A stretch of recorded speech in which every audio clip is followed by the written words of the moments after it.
Hello, welcome to another episode of Church Leadership Lab, where our goal is to empower healthy churches. We're really glad to be with you. My name's Scott. I am half of the hosting duties here, and with me is Casey, the other half. Hello. And we are excited today to bring to you a conversation with Ted Lowe. Ted is a speaker, author, founder of marriedpeople.org, whose mission is to help do marriage better. Now, before starting marriedpeople.org, he worked as a director of married life at North Point Community Church. Before that, he served as a youth pastor at Saddleback Community Church. And he just released a book for married couples and a small group series for churches entitled Us in Mind, How Changing Your Thoughts Can Change Your Marriage. Ted graduated from Fuller Theological Seminary in Pasadena. And most importantly, he is married to Nancy. They have 4 kids. And Ted, we are super excited to have you on the show. Thanks for being here. Scott and Casey, thanks for having me. Yeah. Now, we like to start off with this question. Obviously, we got your the 30,000 foot bio, and we like to give people that rundown so they know what's going on. But we also like to hear and ask what's something that maybe doesn't make the public bio, but all your friends, all your family would know about you. Well, you guys, unlike other lesser podcasts, actually sent me the question. So that I don't know if that's going to be good or bad, but I did ask my family that question. And 3 of my 4 kids commented on my singing. And here's the thing with that. I'm not a singer. But my 20-year-old said, "You're a shower singer outside the shower." I love that. I don't know what that's about, but I knew I would sing around the house, but obviously it's way more than they desire, maybe. So, yeah. Now, I don't know what that's about. Are you singing? Are you like just here's what's on your playlist? Are you singing show tunes? Are you like making up songs? What's your go-to? Oh, it's everything. It's any song that I hear. It's immediately in my head, and then I'll just sing that for a while. It's like I'm like a jukebox. Is that still a thing? And yeah, it's just crazy songs. All my kids have their own song. Just stupid. That makes no sense. The dog has a song. Yeah, I don't know what it's. I don't know what it's about. Actually, my dog's right here. He's sitting right here. So if you hear any weird noises, I promise it's the dog. Hey, he's waiting for you to sing his song. He is. I know. So sad. I sort of want to, but I'm not gonna ask for any of the songs because I do the same thing. Like I have little songs that I sing to my kids. I actually wrote all of my songs like a little lullaby, or all of my kids a little lullaby that we sing to them at night and stuff. But I have other less sentimental, more goofy songs as well. So I can relate. I appreciate that. You went pro on that. Mine are in no way resemble anything professional. So well done, Scott. That's good. I want to know if 3 out of 4 gave the same answer. I'm dying to know what the other 25% of the population, what their answer was. I got ghosted. I got no response back from the 4th child. So that's all right. Yeah. I'll probably get it later. We'll follow up on a future episode of Where Are They Now? Okay. Yeah. Well, Ted, one of the things that we're excited to talk about, other than songwriting for our kids, is talking about marriages and talking about marriages in general, but also marriages in ministry. And so, you've spent years investing time, investing a lot of your work in healthy marriages. And so, what are some of the common traits that you've seen that, especially looking at even outside of just ministry, what are some of the common traits that you've seen that almost every healthy marriage has? You know, I'm a little bit of a research geek. Like I love digging in and seeing what's going on with research. And when the pandemic hit, I had a little extra time on my hands. And so I really did a lot of research on what are couples that are doing great? What are they doing? Because so much of the research revolves around couples that are struggling, which is so important. But I really wanted to know, what about couples that are doing great? Like, what are they doing? What's some similarities that maybe the rest of us can rip off from them? And kind of the blanket thought there is they just think differently than unhappy couples. And when you think about the couples that you know in your life that are the happiest couples, when you ask them something about their spouse, or you bring up their spouse, you see this look on their face, or this attitude, or this tone, or the way they talk about each other. And that's so key, because a lot of that is based, if not all of that is based on what they're thinking first, because our Mhm. thoughts are not our actions. They're not our attitudes, but they lead to both. And that's something that I've been really focused on the last couple of years, going, wow, happy couples really do. They just think differently than couples that aren't. Yeah. Well, and one thing that I find interesting too, even just like in the title of your book alone, but then in what you dive into is like I feel like there is a conversation around the power of thought, the power, like our mind is very powerful, but I don't know how much I've heard that applied specifically to marriage and the way that that sort of plays out. And so as you were kind of diving into that, were there a few things that you either learned, that you were surprised by, that you walked away from seeing how, obviously you had kind of the premise of the book, but seeing how that played out, you're like, wow, I didn't even realize the impact that this can make. Sure. I mean, it all kind of came together. I get pretty real in the book about my own struggle with anxiety Mm. um, and ADHD. I say I had ADHD long before it was cool to have it. And they didn't know what to call it, except you're frustrating me. Yeah. Uh, but uh, I've struggled with anxiety for so long. The book actually started on like research of like what's going on in my head, and I realized that no one had ever taught me not to believe everything I thought. Wow. Uh, that every thought in my head was true or accurate or kind, and then I started really challenging. What am I saying to myself? Scripture says what, test and approve if this is God's good, pleasing, and perfect will when it comes to your thoughts. And I never even heard in church that I shouldn't trust what I'm thinking. Yeah. I don't think I heard in church about thoughts was to keep your thoughts pure sexually, which is so important, but it's nowhere near the full story, right? And so one of the things that I'm really encouraging people, and we start the whole book, is like, what are you thinking about yourself? Because if you're driving home and you're playing these imaginary conversations in your head of how you're going to lose your job because somebody looked at you sideways, and you start rolling that around in your head like it's true, and then you walk in the door, what type of person is your spouse going to encounter, right? Like, are they Yeah. going to, somebody that's anxious? Are they going to be present? And so that's been one of the hugest things that I would say that for us personally, that when I got healthy with myself and my own thoughts, and I started, I call it Fred in my head, that I got a Fred in my head and he's a jerk. When I Yeah. started listening to God more than Fred, because the scary thing is Fred can become louder than the voice of God, right? Mm. And so I think it starts there. It starts, what are you thinking about yourself? And then really start thinking, what are you thinking about your spouse? Because you start creating this narrative about them. If you were writing a Netflix series on what kind of character are you characterizing your spouse to be, because you live like it's true. And, we've heard of confirmation bias, like, which is basically you find what you're looking for. Yeah. That's So right. if you declare that your spouse is a nag, you're going to find that they're a nag. If you're going to see that they are lazy, you're going to see them being lazy. So I think it's these things. And I encourage couples all the time, run your spouse through Philippians 4:8 that starts with what is true. Yeah. Because when they hear me talking about thinking about seeing the best in your spouse, a lot of people will push back and say, oh, that's just living in denial, or that's rose colored glasses. The great thing about Philippians 4:8, it starts with what is true. So if someone's Mm. being abused emotionally or physically, what's true of that is that's not okay. And that has to be handled immediately, right?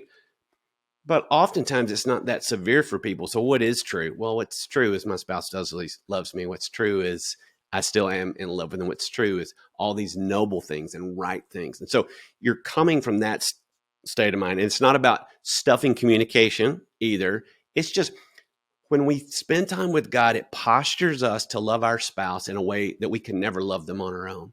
Yeah. And that's what his word does. What's so great about what I get to do is research and scripture have no conflict with each other whatsoever. Yeah. There's no conflict. The more marriage research and neuroscience you see, the more it just illuminates that scripture's been right all the time. So I've Yeah. loved that, and it just keeps adding onto that. And it's so amazing as the new neuroscience, relational neuroscience that comes out, all of God's word and his direction point to give you. I say that research gives us the situation and scripture gives us the application. That's a good way And to so say it. that's been really fun. That's been a really fun dynamic, and it's really simple. God's way is way simpler too, relationally. When we just follow his way, it's way less relational cleanup than Yeah. when we do it on our own. Yeah. I think that because honestly, one thing I've been just personally like this kind of theme in my life right now is not giving emotional energy to unproven realities.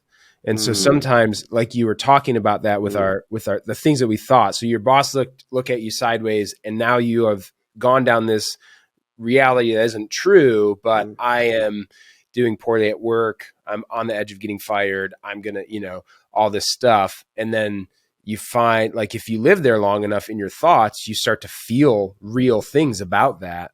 Whereas mm, the reality is, like, that's not true. And so mm. it's amazing, though, how powerful our minds are in that equation. And then the way that affects the rest of our body and the way that we show up in the present. Absolutely. And when I've talked to people about the Fred in their head, um, and I give I give people an exercise to kind of process this through. Fred is surgical in his way of dealing with people. Like Mm. I remember sitting around a table at a marriage conference that I was speaking at, and this lady she was a foster care mom, and so her Fred would show up when she would pick up her kids, and they said, "Oh, where's grandma?" Mm. Or Mm. there was a guy who was a professor, and every time he was going to learn something new, he would hear Fred say, "You're never going to be able to learn this." Mm. It was it was very precise. There was a guy who worked at a hospital, and he would help kids to walk again. He said the time that Fred would show up the most is right after time a kid had a really big breakthrough. And somebody said, "Isn't Fred Satan?" And I'm like, he's at least a highly compensated employee. I Yeah. don't know if it's Satan, and I don't know how much of it is our wiring, but I do know his voice gets so loud and we live like it's so real. And so Yeah. I've loved watching people get free from that and start leaning into more of what Abba Father is saying to them Amen. versus whatever Fred is or whoever Fred is. Well, I'm curious if you ever have to use a different name if you are helping someone whose name actually is Fred, and like you're just opening an entirely different set of arguments. Yeah. Casey, you speak of something that's been awkward a couple of times so Oh, far as sorry. I've talked about this. And no. I've had a couple of Freds walk up and they're like, "Hey, my name is Fred." So that I didn't know there were as many Freds on the planet Yeah. as there They're really out are. But there, you're right. You, But I do you, tell people, say, you name your Fred right? whatever name you want to name him. yeah. Just don't name him your spouse. You could, That's not going to go good. you could do like, there's a Wayne in my brain, or there's like Right. there's a Bob in my nog. There's a this my favorite with this lady, Bob and Manab could be the new favorite, but this one lady, she told me hers was Shug Avery from The Color Purple. That's what she named hers, and I went, "You get the award." Shug Avery Done. is by far the most Yep. creative. Done. I'm done. No matter what he or she is called, I do love that, and this is a whole nother episode, but I love that we are right out of the gate marrying biblical truth with science and honestly what the words we haven't said are mental health. It's anxiety and that inner dialogue, all of that. And this may not be a universal truth, but it is for me growing up in the church. Those are not to be separated. And I don't think that science scares God. I think that he gives us those tools to work together. So I love that you're saying that and making that connection truly between just very legitimate mental health and biblical truth. And those things together are so powerful. So thank you for just jumping out and letting me call that out for all of us. I love it, and I'm glad you saw that because it is so true. It is so true how those two things. And I've been doing this for over 20 years, and from the very beginning, that's the way it's been with marriage research. So it's just so fun. I love that. Well, like you, I mean, Scott and I both have long previous histories in full-time vocational ministry. So specifically within ministry, are there some, I think the popular term right now would be red flags, but like, what are the early signs, the warning signs where, like within a marriage, these are the common denominators where things are heading in a wrong direction that maybe we could identify, call them out so that we can be on the lookout for them, just like any other pitfall. You mentioned anxiety. My one of my daughters has some pretty real anxiety. So we know, hey, this is a trigger point, so we know what to look out for. So we know to label it, speak truth into it, and then kind of, all right, let's talk ourselves back to the real truth, not the Fred truth. So in marriages and specifically in ministry, what are those warning signs? I feel like I have had to learn most things, probably 95% of the things, the hard way. I don't know. And I always pray that I don't, but that's just kind of how I'm wired. I have to learn things the hard way.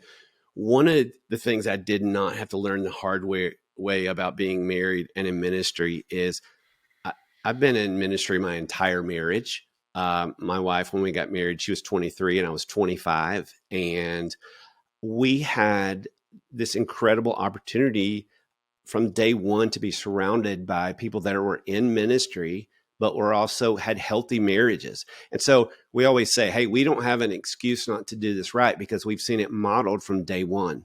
I worked for a guy at Saddleback Church named Doug Fields, who's in the youth ministry space. And I think he's written over 50 books. He's very driven. He's done a lot of things in the youth ministry world. But to me, the most impressive thing was how he would love his wife and love his kids. And so he was so strategic with us, all the staff. And we did life together as a staff and hung out together. And we loved his kids. And before we had kids, they were kind of ours. And he was very intentional about asking us, are you spending enough time at home and giving us time off, knowing that our worlds looked a little bit different than everybody else on the planet, and very intentional with that. And I remember his wife saying to me one time, she says, he is very, very passionate and intentional about youth ministry, but he's even more passionate and intentional about our family. That's awesome. And now I've got to watch him, he's now has 3 grandkids with one on the way.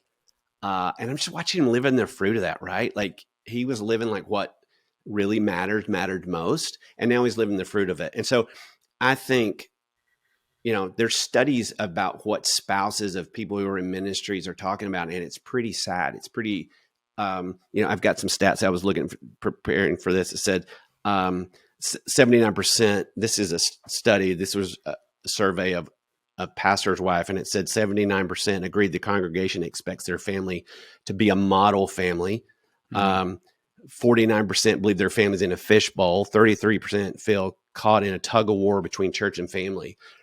And that breaks my heart, because if marriage is supposed to reflect the relationship between Christ and the church, then the purpose of marriage is to reflect the love of Jesus. And nobody's marriage needs to do that more than those of us in ministry.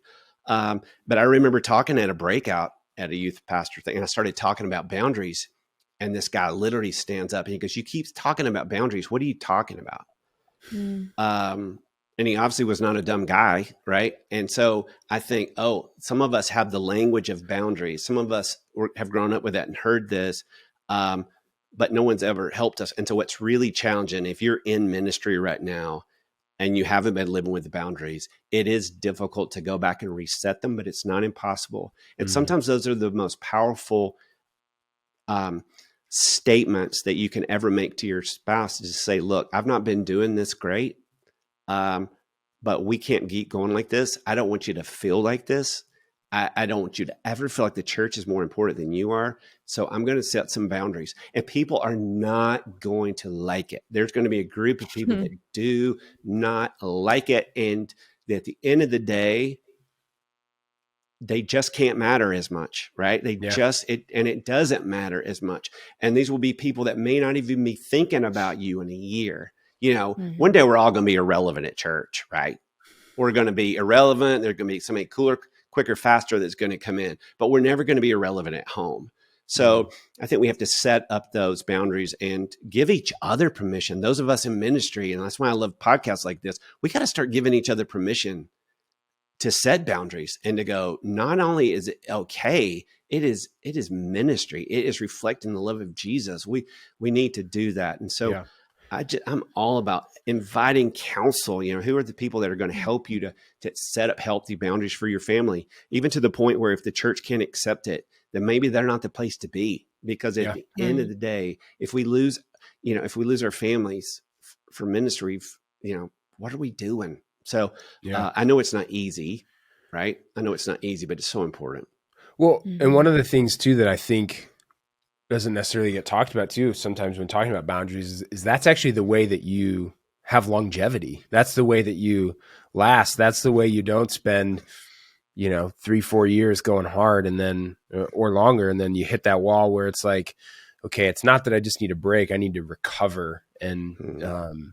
I'm curious, so because that, like, I hope that's the dream for those hearing, is that our family would say, so and so loves, insert your ministry here, right? So and so loves youth ministry, passionate about that, but they're even more passionate about our family. And correct me if I'm wrong, but you said that his family said that about him, correct? Yeah, his wife said that about him. So, The- is there anything that you can share that you're like, here's how he did that? Here's some, like, and maybe this is just selfish for me because I want to hear it, but I'm sure others do, Yeah. because I think that's the hope. So what did you kind of see or observe in that? Yeah, one of the things he shared with us, and we've been doing it ever since, is that you figure out time, because you're not going to have those normal times of Sabbath Mm. together. You're not going to have those normal times of day off together. So you have to craft those in a way that works for your relationship. So for us, we had Saturday service and Sunday service, and my wife was off Saturday and Sunday. Now I was off on Mondays. That's when our off days were. But she and she knew that Monday night would be date night. So she would have to go through, she was serving youth ministry right alongside me. It was buy one, get one free. You know how that goes. Yeah. And so We he do. would model, yes. And so he modeled that on Monday, that we would take a day off and he would take a day off. Our families live 2,500 miles away. He was very sensitive about allowing us to take probably vacations that were a little bit too long, but some people's standards, because he knew, he goes, hey, one day you're going to be flying, the other day you're going to be flying back, so that doesn't really count. And so I think what he would model is taking a day off, and he's done that for all the years I've known him. On Mondays would take that day off. So that was a very practical thing, to have a date night. I know that's so cliche, but it's so important to have that, to have time away, just the two of you. That was one of the things that was the most powerful for us. Is somebody told us early on, get away just the two of you at least once a year. And it doesn't have to be anything fancy, especially when our kids were little. I mean, and that's changed over the years. When they were little, we would just, when we get that time, we'd just sit on a beach and, like, collapse. Yeah. Now that they're older, we want to go and do, but it's having that time with each other, just strategic that way, and having those conversations, asking the hard questions, saying, hey, is there anything right now? I mean, this might be a good question for people in ministry to ask their spouse, to say, hey, is there anything right now about my pace or my choices when it comes to ministry that's making you feel unloved, or making you feel That's like you're awesome. second place? That's good. Those are tough questions. And I Yeah. think what we've got to be careful with when we ask questions like that is just receive the information with a thank you for letting me know. Because you're going to want to get defensive, and you're not going to buy it for a little bit, because obviously you weren't seeing it. And so thanks for letting me know. I think it's keeping communications, expectations. But I think that we vote our priority with them with our time. So that would be the thing, is spending time. And he modeled that well. And I worked at North Point Church, and Andy Stanley's line was always, choose to cheat. You're going to cheat something, but don't cheat at home. So you might, for a while, you may have to cheat your hobbies. Like, I'm not going to go golf until my kids are older. Those kind of things. Or I'm going to, he was very great. He was also a pastor that was really great about letting us create our own calendar sometimes when it comes to days off. But it's just, Nice. again, it's time. We've talked before with other leaders about burnout, like from an employment standpoint, and how to protect against that. And so much of what you're saying just echoes that. but in a little bit more of a laser focused intentionality with your relationships at home. So taking that same approach, you're also talking about mentorship and having really, really healthy, self-aware mentors that probably had other healthy mentors. So it's this repeated cycle in a really good way. So I'm kind of hearing some things of, what if I'm the person that's in the not great situation where I don't have a boss, or in that case, sometimes a senior pastor or an executive pastor, or whomever it may be, who was ever modeled healthy boundaries for them. So they don't even realize they're not modeling healthy boundaries for me. So we've talked a lot about being really, really intentional and practical to protect those. So identify the boundaries in the first place, even know what boundaries are and that you can ask and then defend them. But in some ways, it's, man, what if I don't have a leader who helps protect those and holds me accountable? Well, man, I can sure hold myself accountable. And then when I'm in a place of leadership, I better make darn sure that I am protecting and holding accountable anyone who reports to me. What is your time off? What does that look like? If I didn't get it, I'm ensuring that everyone under me in the future will. Oh, You know what I'm so saying? good. So good. Yeah. What does that feel like, leading up or like Yeah. leading No, I think, around, or, whatever? right. Oh, I think that's so key. I think that's so key. Modeling to volunteers. Yeah. Yeah. When Yeah. we're in youth ministry, a lot of the kids, I mean, we were the only marriage some of them, ever saw us when they would do Yeah. small group with Right. us on Wednesday night, because they were from um, divorced homes. And so, our marriages are just modeling it to so many people. People are watching whether we know it or not, and they're listening. And I think Mhm. that's one of those things, uh, more than what we're saying from stage. It's like, how are we talking about each other in front of each other? Right? How Mm. are Yeah. we speaking? How are we loving? The other thing that this is more of a parenting thing than it is a marriage thing. But one of the things that uh, Doug would teach us, he said, hey, in youth ministry, sometimes we act like we're the baseball coach of our kids' little league teams. You're always roughest on your son because you don't want to think you're playing favors. He said, in ministry, he says, play favors. Make it such a bonus prize that you're the youth pastor. Get them the best rooms with their buddies in the cabin. Let them eat all the candy, that they want to eat. I mean, we'd let our kids run through the halls at our church. They love that, because I just remember him. But I wouldn't have known to do that, because here's the thing. If my mentor had said to me, hey, don't let your kids get it. You can't do that. Like, you don't let your kids get the best room. You make sure I would have probably been like, oh, okay. Right. And so we got to Right. really, so if somebody's doing those things, it's like really lean into what the voices that you connect with, that you feel like's got your family best at heart. That's modeling the kind of family that you want to have. Yeah, Yeah. that's good. We've talked a little bit about kind of what it's on the internal side, the staff perspective, but kind of flipping that to the congregation side. How can we help? I don't know if educate is the right word, or maybe just lead with more transparency to our congregants, how they can support the marriages of the staff and the leaders that they're looking to week in, week out, whether it's Saturday, Sunday, Wednesday. But man, exactly to your point, like, those youth are looking to their youth leaders. The weekend worshipers are looking to who's on stage. How do we help them support those marriages that they are looking for as models? Okay, if my wife was here, she would probably lean to you, Casey, and went, "Oh, you're just about to make him get on his soapbox." So, Bring it on. you I guys, love a good soapbox. Do wave me down here. I watch so many churches that have incredible children ministries, that have water slides to the age appropriate classrooms. That's this big Disneyland situation. Will say to me, we don't have any budget or staffing for marriage ministry. Oh, And ouch. so I have learned to bite my tongue in those situations and just realize. But I think marriage ministry lives in this, to use a Stephen Covey word, it lives in the quadrant of, this is important, but it's not urgent. What's urgent? Youth ministries are urgent. Sunday mornings are urgent. Facilities are urgent. There's so many urgent things, and I get that, and I realize that having a marriage pastor or someone on staff to do marriage ministry is probably not feasible or doable or in the near future for most churches. At the same time, I think we have to pause and say, hey, this is important and it's urgent, because what's impacting those kids more than their parents' marriage? What's impacting their faith more?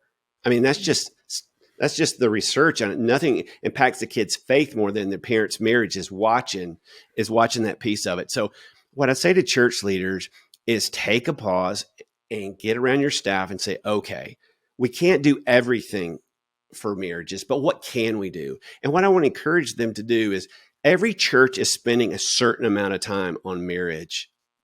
It's just usually on couples that are in crisis. Mm. And here's what's tragic about that for me is a lot of times when couples have made it to the point of crisis, when they go to a pastor, they're not looking for reconciliation. They're looking for justification. They want to be able to say, we talked to everybody, even the pastor, and we couldn't make it work. Yeah. So what I want to say is find people that are well equipped to deal with couples in crisis, whether that's a counselor, a mentor, point them in that direction. And what are you doing for everybody else that's still ready to work on their marriage, still open to work on their marriage, still teachable, reaching out to them while they'll still take your hand. And so that's why I get really, really excited about churches who are doing things that are proactive for marriage, whether that's date night events or a marriage retreat, or what content. There's so much good content when it comes to small groups. Like, what content are you strategically putting into the lives of couples? And, all these resources that aren't going to take a lot of work, that somebody else has already done a lot of work, and you point them to those resources and just say, hey, we're going to give this our good housekeeping seal of approval. So it's things that you approve of, that match this theology of your church that you agree of, that you want them to hear. What are those things, and who are those people that you went, I wish every couple in our church could hear this? And then figure out a way. That's the beautiful thing about the digital space, right? Is now we have this ability to hit people where they live, which is on their devices. And so I am very passionate about spend a little bit of time so you can keep couples from getting into crisis in the first place. Here's the problem with proactive marriage ministry, though, is it's not emotional and it's not measurable. So we don't know if it's doing any good. When we help a couple that's fallen, it's fallen apart, and we save their marriage, that's emotional and that's measurable. They were going to get a divorce and now they're not. The other is, these are not going to be stories we hear till heaven because we don't know what we prevented, but it's worth waiting for. So I want to say to church leaders, I know you've got so much on your plate, and I empathize with that. I really do. And especially when COVID hit, I know there's so many more complexities, but it's worth it. It's worth a pause, and it's worth a look around the church, because there's probably a handful of couples that you could say, I need you to do this for me. I'll cheer it on for you. That's all I can do, but I need you do this for me. And it's worth the time, and it matters long term, and it's mattering for a lot of families right in this very moment. Yeah. Sorry, I told you it was my soapbox. No, I asked the question, so I invited it, but you used the perfect word, which was preventative, which for me goes back to the calling it what it is mental health. When we treat mental health as preventative, just like we would with any other medical health, we take our kids to the doctor once a year, not because something's broken, but just to make sure everything's good. If we took the same approach with mental health and our relational health, to your point, it may not be measurable, but we may not have to measure as many things if we take care of it before it's broken. Oh, yes. I agree to that. I am agreeing with that. Yes. All right. It sounds 100%. Like me and your wife are going to get on a different soapbox together, and we'll hash it out as the spouses. I like it.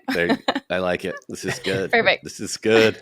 And well, this conversation, I think, has been really both helpful, but also I hope honestly challenging in a good way, talking about boundaries, talking about things that, it's not the always the loudest, topic in the conversation, especially of marriage within ministry. But I think it should be. I think it needs to be. And so I'm really thankful that you are ringing that bell and, helping people to see that.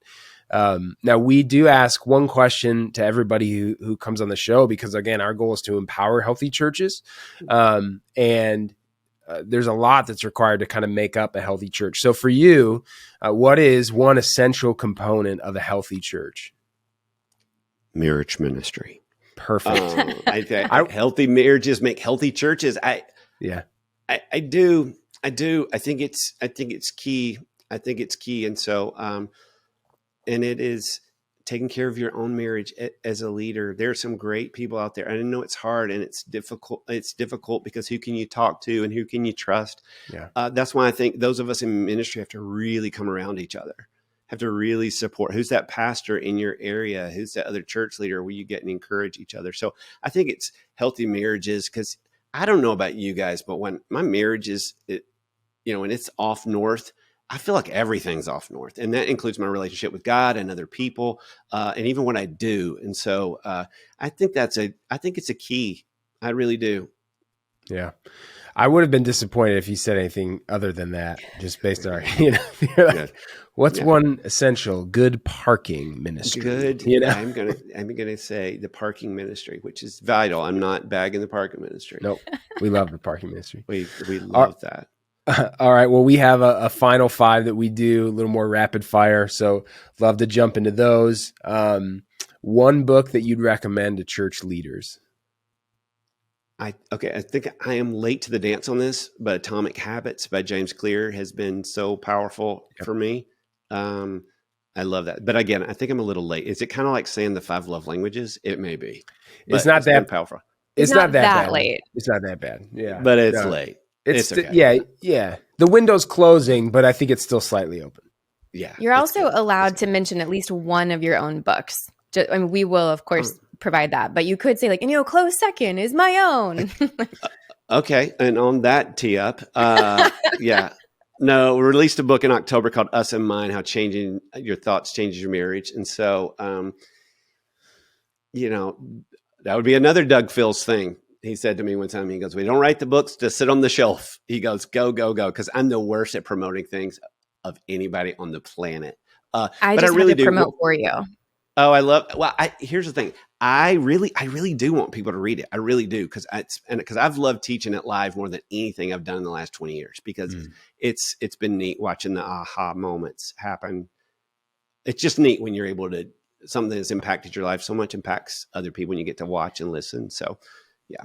So I was mostly joking, but we really will provide how to find all these great resources. And I love that there's a resource with the book, not just a book, but actually a guide for that. I love, but I need the practical tools. Scott knows that. So, all right, Tad, this one should be a little bit faster. I'm sorry.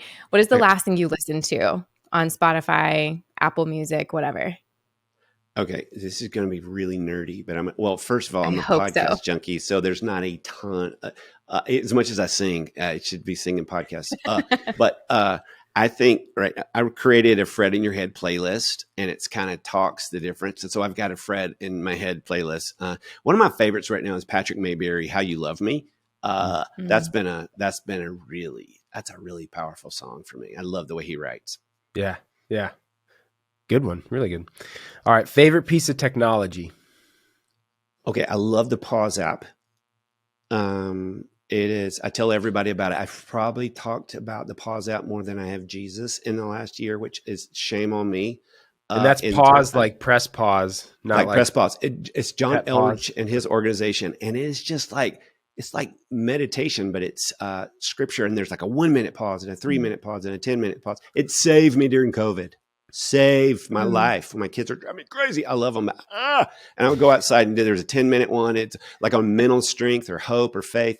It's amazing, because I don't know if you've picked up on it. I'm a little high strung. And so it's been really good to calm me down. It's amazing. And it just doesn't take hardly any amount of time. So that's what I'm pointing everybody to. I love it. Very strong recommendation right there. It's like a 5-star endorsement. I'm checking it out. Yeah, check it out. I mean, it is. Yeah, somebody told me about it, and I've been telling people about it ever since. It's awesome. This episode is brought to you by the Pause app. That was a little much. Yeah, but I'm a little much, so I get it. Yeah. No, it wasn't. You guys said you didn't edit earlier, but you may need to. Nope, no way. Yep, there you go. All right, Ted, what is one quote or piece of advice that has really stuck with you throughout the years? I think the one that's been the loudest lately is, and this has nothing to do with the pause app, but just I give 5 thoughts in the book, and one of them is pause. I think to me the most regrettable moments in my marriage and as a dad, or probably in my life, at times I didn't pause before I would say something, because I'm pretty quick to the draw with my words, and just learning to just give it a hot second. Like, breathe a minute, let your frontal lobe come back online. Because when we get triggered, our frontal lobe goes off, our logic. That's why we end up saying things we don't want to say, right? And so just taking a pause and a breath, and then letting the logical part of your brain to come back online, inviting God in situations. So I think just for that, just chill out, just pause before you say things, Ted. Yeah, that's good. Personalizing just a little on that one, huh? Little. Yeah, that was a little bit too much for me. Yeah. Awesome. All right, last one. One thing that you'd like to communicate to our audience of church leaders. Oh, you're doing better than you think you are, friends. You are. Like, we get to travel and across the country, and we get see so many different denominations and so many different styles of church. And one of the things we say to each other is there are good church leaders everywhere. And, it's easier for us to come in and do a date night, and it's fun and it's lively and it's all those things. But what's impressive to me is those church leaders that are showing up. God, I'm getting a little emotional, but they keep showing up week after week, day after day, phone call after phone call, trying to figure it out, trying to figure out all the new things, trying to figure out what COVID has done and what it's done to the attendance. And like, now we have to all become televangelists. And it's just all this pressure. And I just want to say to them, because when times are hard, we forget this. You're doing better than you think you are. And you're not forgotten, and you are seen. God sees you, and you're not alone. You don't have to figure it all out by yourself. And so my heart's just breaking right now for church leaders, to be honest. And I see the way, when we go into church, we're strangers to everybody but the one person invited us in. So we get to watch church leaders, and we get to watch. They're not a stranger to anybody. And you watch all the different people that come up to them and all the interactions they have and all the personal exchanges that they have. And that's ministry, and that's life on life. And so that's matter. You're doing better than you think you are. I promise. Well, that's super encouraging, and I think a really great note to end. I would, though, love for you to just give everyone a rundown if they want to find out more about married people, if they want to find out more about your book, where you guys might be traveling to, where can they do that? Yeah, so the easiest way to do that is just go to tedlowe.com. Okay. You can find the book and their series there. You can also go to marriedpeople.org. And for people that are on Right Now Media, the Us in Minds video series, we partner with Right Now Media to create it. So it's on there as well as my site. But probably tedlowe.com is the easiest way. Awesome.